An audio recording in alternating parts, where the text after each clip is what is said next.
네, 수업 시작하겠습니다. 이번 학습 주제는 동물의 생활을 정리해 볼까요?입니다. 여러분 과학 교과서 42쪽, 43쪽입니다. 우리가 2단원 동물의 생활을 열심히 배웠는데 이번 시간에도 개념 정리 잘 해보도록 하겠습니다. 먼저 동물을 어떻게 분류할 수 있을까요?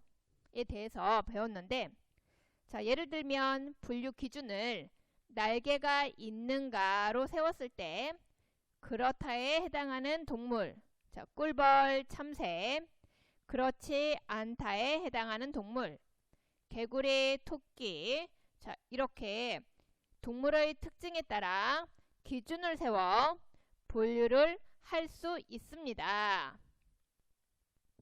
그 다음 생활 환경에 따라 동물의 특징이 어떻게 다를까요? 에서는 우리 구분을 할 때 땅에서 사는 동물, 물에서 사는 동물, 날아다니는 동물, 이렇게 구분을 해봤었습니다. 먼저 땅에서 사는 동물로는 개미와 뱀 등, 다리가 있는 동물은 걷거나 뛰어다니고, 다리가 없는 동물은 기어다닌다. 사막에는 사막여우, 낙타, 도마뱀 등 다양한 동물이 산다. 이렇게 특징도 적어줄 수 있습니다. 물에서 사는 동물로는 붕어, 다슬기 등, 붕어와 같은 물고기는 지느러미가 있어 헤엄을 칩니다. 그리고 다슬기나 전복은 물속에서 기어다닙니다. 이번엔 날아다니는 동물, 박새, 잠자리 등. 박새와 같은 새나 잠자리와 같은 곤충은 무엇이 있나요? 날개가 있어서 날아다닌다. 이렇게 동물은 사는 곳의 환경에 따라 이 각각의 장소에서 생활하기에 알맞은 특징이 있다라고 할 수 있습니다.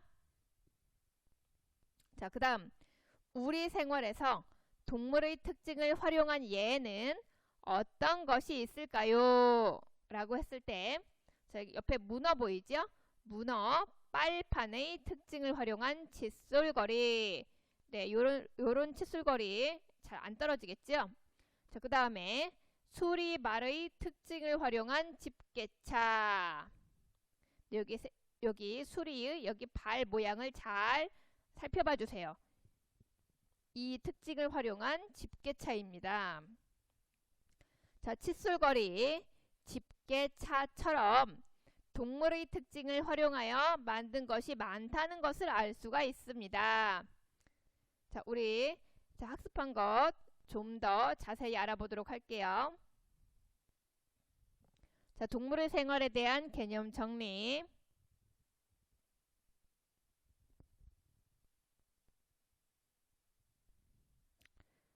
동물의 생활.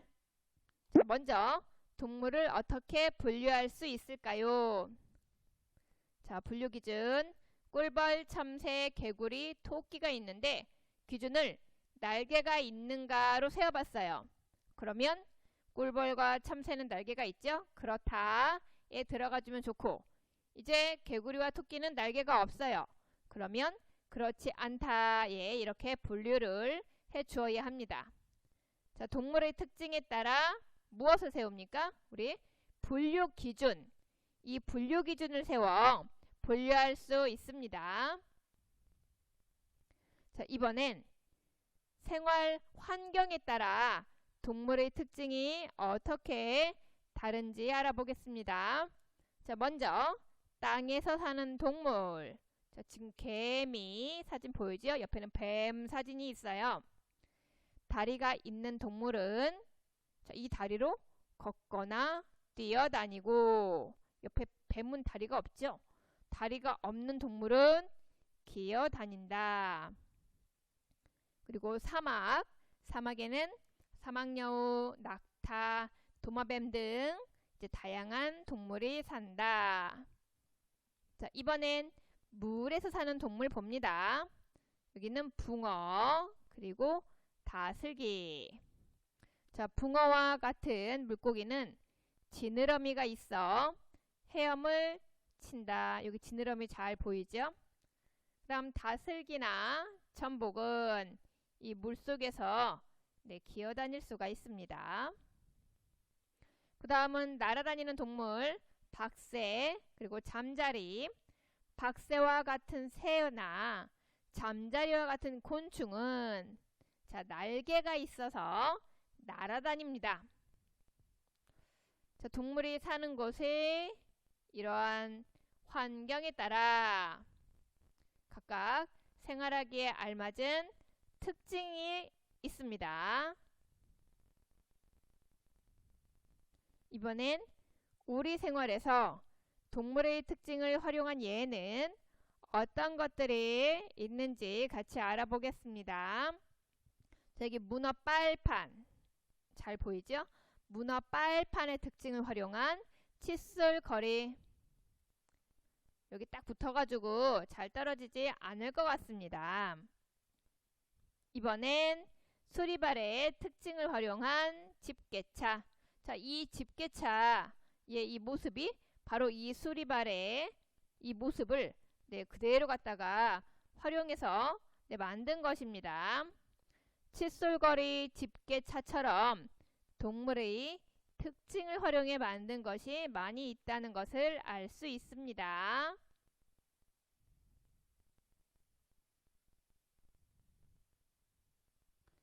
자, 이번에는 우리 실험 관찰 정리를 같이 해보도록 할 것입니다. 먼저 22쪽, 23쪽에 생각금을 완성하기.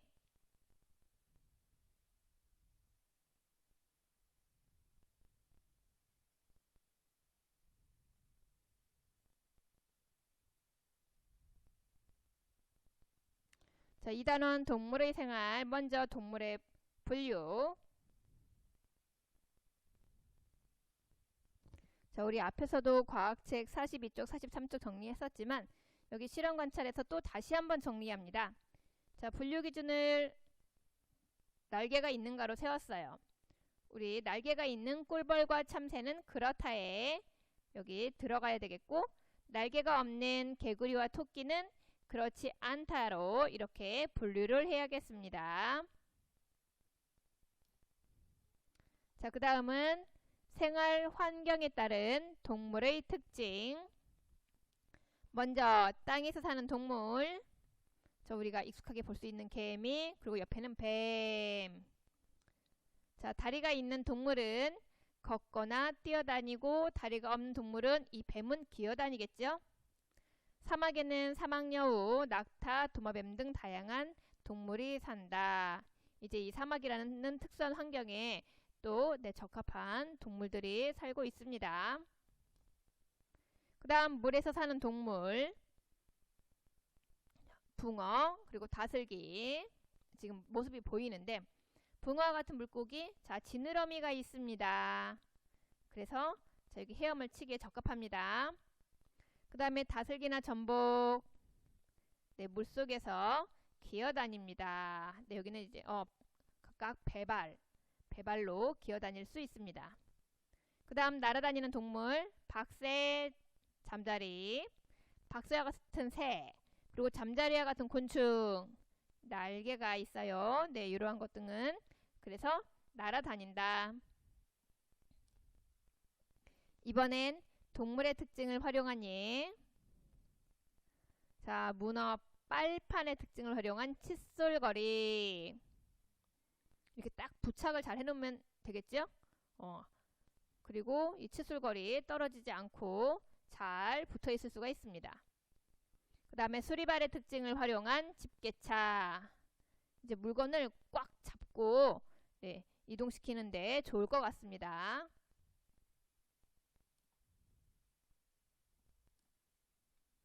그 다음은 단원 마무리 문제 같이 풀어보기입니다. 자, 여러분 실험 관찰 24쪽, 25쪽 문제를 같이 풀어보겠습니다. 자, 먼저 1번. 다음 괄호 안에 알맞은 말을 보기에서 골라 써넣어 봅시다. 자, 보기에는 땅 위, 땅속, 물 이렇게 있는데 1번 괄호에서 사는 동물은 너구리처럼 다리로 걷거나 뛰어다닌다. 자, 여기에는 어떤 말이 오면 좋을까요? 너구리처럼 다리로 걷거나 뛰어다닌대요. 그러면 우리 땅 위가 적합하겠죠? 다시 이 말을 넣어서 같이 읽어볼게요. 땅 위에서 사는 동물은 너구리처럼 다리로 걷거나 뛰어다닌다. 그 다음 2번. 자, 괄호에서 사는 동물은 지느러미나 다리로 헤엄칠 수 있다. 헤엄을 친다고 합니다. 그러면 괄호 안에는 물. 이 말이 들어가면 적합하겠지요. 다시 한번 읽어볼게요. 물에서 사는 동물은 지느러미나 다리로 헤엄칠 수 있다. 자, 이번에는 2번 같이 볼게요. 온유는 현장 체험학습을 다녀와서 일기를 썼습니다. 온유의 일기에 나오는 동물을 모두 찾아 써 봅시다. 같이 살펴보죠. 나는 수목원으로 현장 체험학습을 갔는데 그곳에서 다양한 동물을 볼 수 있었다. 나비와 여기 먼저 나비 나오네요. 그리고 꿀벌 여러 마리가 꿀벌도 나오고 예쁜 꽃에 앉아서 꿀을 먹고 있었고 땅에서는 지렁이 자, 여기 지렁이도 나옵니다. 지렁이와 땅강아지를 볼 수 있었다. 여기 땅강아지도 지금 우리 같이 찾아봤습니다. 친구와 숲속길을 걷다가 다람쥐와 꿩도 보았다. 네, 이 문장에서는 지금 다람쥐, 꿩이라는 동물이 나왔어요. 연못에서는 물 위를 미끄러지듯 움직이는 소금쟁이를 보았고, 네, 여기 소금쟁이. 자, 송사리들도 볼 수 있었다. 네, 송사리도 여기 나왔습니다. 이렇게 여러 가지 동물을 볼 수 있어서 기분이 좋았지만 내가 좋아하는 사슴벌레를 보지 못해서 아쉬웠다. 여기 사슴벌레. 지금 총 9가지 동물이 나왔습니다. 그래서 다시 한번 보면 나비, 그 다음 꿀벌, 그리고 지렁이, 그 다음 땅강아지, 다음 다람쥐, 그 다음 꿩, 그리고 소금쟁이, 다음 송사리, 그리고 사슴벌레. 이 일기에 나오는 동물 9가지입니다. 자, 여러분 나비, 꿀벌, 지렁이, 땅강아지, 다람쥐, 꿩, 소금쟁이, 송사리, 사슴벌레 이렇게 다 찾아서 써주면 됩니다. 자, 이번엔 3번 같이 보겠습니다.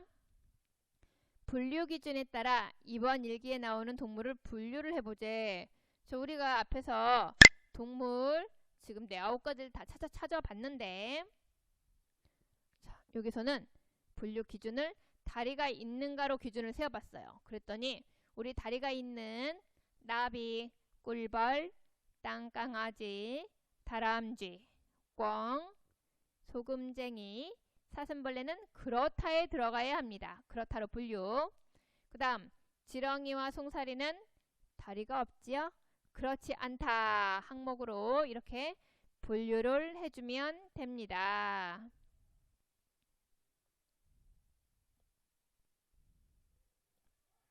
자, 이번엔 4번 보겠습니다. 우리 생활에서 동물의 특징을 활용한 예를 2가지 이상 써봅시다. 자, 어떠한 것 등이 있냐면 우리 문어 빨판의 특징을 활용한 칫솔거리, 네, 이걸 쓸 수도 있고 또 오리발의 특징을 활용한 물갈퀴, 네, 이걸 쓸 수도 있고 또 수리발의 특징을 활용한 집게차 등이 있습니다. 자, 이번엔 5번 보기에서 제시된 말을 참고해 친구들에게 내가 알고 있는 동물을 그림과 글로 소개해 봅시다. 보기, 사는 곳, 이동 방법, 생김새, 먹이. 네, 요런 내용이 들어가게 써달래요. 자, 지금 다람쥐네요. 그쵸? 자, 그러면 이 다람쥐를 소개하는 글을 써야 하는데, 자, 여기 있는 예시 자료를 같이 한번 볼게요. 여러분들도 이제 잘 소개를 해볼 수 있을 건데, 내가 소개하고 싶은 동물은 다람쥐이다. 다람쥐는 나무나 돌 밑에 굴을 파고 산다. 발에 날카로운 발톱이 있어서 나무를 잘 타고 나무 위를 뛰어다닌다. 자, 털은 갈색이고 등 쪽에는 이제 또 갈색 줄무늬가 나 있다. 도토리나 밤을 먹으며 양쪽 뺨에는 주머니가 있어 그 속에 먹이를 넣어 나른다. 네, 이렇게 내가 알고 있는 동물을 소개를 해볼 수 있습니다. 자, 이번에는 우리 동물의 세계송, 과학송과 그리고 동물과 관련된 또 재미있는 과학 영상 같이 보도록 하겠습니다. 동물의 세계에 대해 알아봐요. 지구상 동물은 100만에서 120만 종. 생김새도 가지가지, 사는 곳도 가지가지, 사는 곳에 따라 생김새가 달라요. 호랑이 다리 4개, 옹봉 살꼬리 있고 숲에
안녕하세요. 김태용입니다.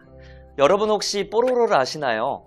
뽀로로는 국내뿐만 아니라 전 세계를 열광시킨 한국의 애니메이션 캐릭터인데요. 이 캐릭터는 바로 펭귄에서 유래했다고 합니다. 짧은 다리에 뒤뚱뒤뚱 걸음걸이, 아담한 체구의 소유자 펭귄. 그런데 우리가 잘 모르는 펭귄의 비밀들이 있다고 하는데요. 지금부터 펭귄의 비밀들을 알려드립니다. 펭귄의 신체에는 몇 가지 비밀이 있는데요. 우선 조류과에 속하는 펭귄은 날개가 있다는 점에서 다른 조류와는 같지만 펭귄의 날개는 날 때가 아닌 수영할 때와 상대를 때릴 때 쓰인다고 합니다. 날개를 자세히 보면 물고기의 지느러미 모양을 하고 있으며 뼛속 안에 공간이 없어 물의 저항을 덜 받습니다. 또 납작하고 딱딱한 날개를 이용해 천적에 접근 시 공격하기도 합니다. 두 번째 특징은 짧은 다리인데요. 뒤뚱뒤뚱 걷는 모습이 마치 짧은 다리 때문인 걸로 생각하기 십상이지만 사실 펭귄의 다리는 깁니다. 실제 엑스레이로 펭귄의 골격을 찍어보면 다리가 약 90도로 접혀 있는 것을 확인할 수 있는데요. 남극에서는 긴 다리보다 짧은 다리가 빙판을 걷기에 유리하기 때문에 접혀 있는 겁니다.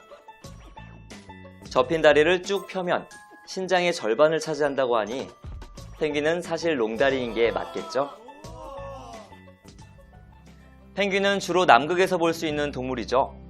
허나 아시다시피 남극은 굉장히 추운 지역으로 알려져 있습니다. 최대 영하 50도까지 내려가는 혹한을 자랑한다고 하는데요. 하지만 펭귄은 이런 기온에도 끄떡 없다고 합니다. 펭귄은 어떻게 이 추위를 견뎌낼 수 있는 걸까요? 펭귄이 추위를 견뎌낼 수 있는 비결은 첫째, 깃털 때문인데요. 펭귄의 깃털은 하늘을 나는 일반적인 새들의 것들과는 다르게 축을 기준으로 좌우의 크기와 길이가 똑같고 아주 미세한 나노 구조로 되어 있어 물이 스며들 틈을 주지 않습니다. 또 깃털에는 기름기가 있어 물기가 묻어도 몇 번 털면 물기가 사라집니다. 마치 고어텍스처럼 말이죠. 그래서 펭귄은 물속에 들어갔다 나와도 젖지 않아 몸이 얼어버리지 않는 거죠. 두 번째 비결은 걸음걸이인데요. 펭귄의 걸음은 좌우로 뒤뚱뒤뚱 흔들며 걷는 것이 특징이죠. 사실 펭귄이 이렇게 걷는 이유는 에너지를 효율적으로 사용하기 위해서입니다. 이런 걸음걸이는 몸속의 지방을 저장하여 약 80%의 에너지를 보존할 수 있다고 합니다. 남극과 같이 추운 지역에 사는 펭귄에게는 이런 걸음걸이가 딱이겠네요.